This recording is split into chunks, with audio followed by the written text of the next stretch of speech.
Hello বন্ধুরা, আজকে আমি লই আইছি দুধ পুলি পিঠার রেসিপি। অনেকে তো দুধ পুলি খাইছেন, কিন্তু ওরকম করে বানাইয়া খাইয়া দেখুন যেন এর স্বাদ কিন্তু আপনারা বলতে পারতেন না। তো যাই হোক, এই রেসিপিটা আমি কিরকম করে বানাইলাম আপনারা লগে শেয়ার করিলাই। প্রথমে আমি একটা কড়াইয়ের মাঝে তেল দিলাইলাম, দিয়া আমি এখানে পরিমাণ মতো সুজি দিলাম। সুজিটা আমি বালা করে ভাজিলাইম।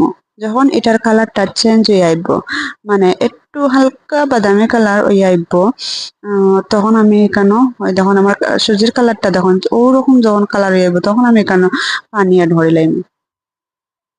তো পানিটা আমি এখানে একটু বেশি পরিমাণও দিব। সাধারণত আমরা যে সুজি খাইলে কিন্তু একটু জোর জোরাও থাকে, তো এখানেও কিন্তু এরকম পানিতে আমি একটু বেশি পরিমাণ পানি দিই, যাতে যাতে এটা একটা টো তৈরি হয়, ওরকম একটু বেশি পরিমাণ। তো যাই হোক, আমার এটা কিন্তু পানি দিয়া ও দেখুন আমার এটা মোটামুটি হয়ে গেছে। এখন আমি এটা নামাইলিম। এখন আমি একটা কড়াইয়ের মাঝে পরিমাণ মতো নারকেল আর পরিমাণ মতো গুড়ও নিয়েছি, নিয়ে দুটা উপকরণটা কিন্তু ভালো করে মিক্স করে লাইমু। এটা যাতে না জ্বলে এর কারণে আমি কিন্তু চুলার ভলিউমটা একেবারে লো ভলিউম দিয়াও এটা মিক্স করবো। বেশি ভলিউম দিলে এটা কিন্তু আবার জ্বলে যাইব গে। তো যাই হোক, আমার এটা কিন্তু মোটামুটি মিক্স হয়ে গেছে। এখন আমি এটা নামাই লিমু কিন্তু। তো আর দেখো মোটামুটি কিন্তু গুড় আর নারিকেল মিক্স হয়ে গেছে। এখন আমি আগেই ভাজা করে রাখছিলাম যে সুজি, ওগুলা বালা করে ডলিলিম। আর তো বালা করে ডলিয়া এটার মাঝে পরিমাণ মতো ময়দাও দিলাম। আমি আগেও কইছি এটা কিন্তু বেশি নরম হইতো না, শক্ত হইতো না। একটা রুটি বলার মতন যেটা যেরকম টু তৈরি দরকার ওরকম টু তৈরি করবা।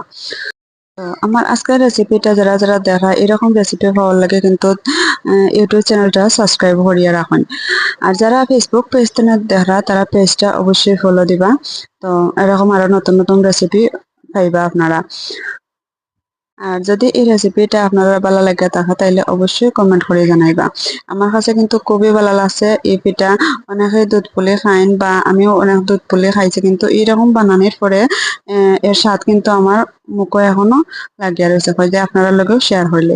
তো যাই হোক, আমার এটা কিন্তু এখন একটু গোল গোল করে রুটি বলিলাম। তো আমি এটা কিন্তু রুটি বলিলাইমু। ও তখন আমার রুটিটা কিন্তু মোটামুটি হয়ে গেছে।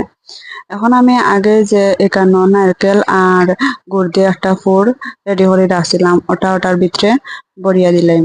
তখন তারপরে কিন্তু এখানে একটা চাপ দিলাইলেও এটার একটা সুন্দর একটা ডিজাইন হয়ে যাব আর মুখটাও বন্ধ হয়ে যাব।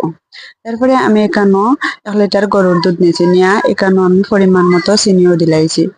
দেওয়ার পরে এটার একটা ফ্লেভারও লাগে, আমি কিন্তু এখানে কয়েকটা এলাচও দিছি। এখন আমি আগে যে পিঠাগুলা করিয়ে রাখছিলাম ওগুলা একটা একটা করে ছাড়ি দিন।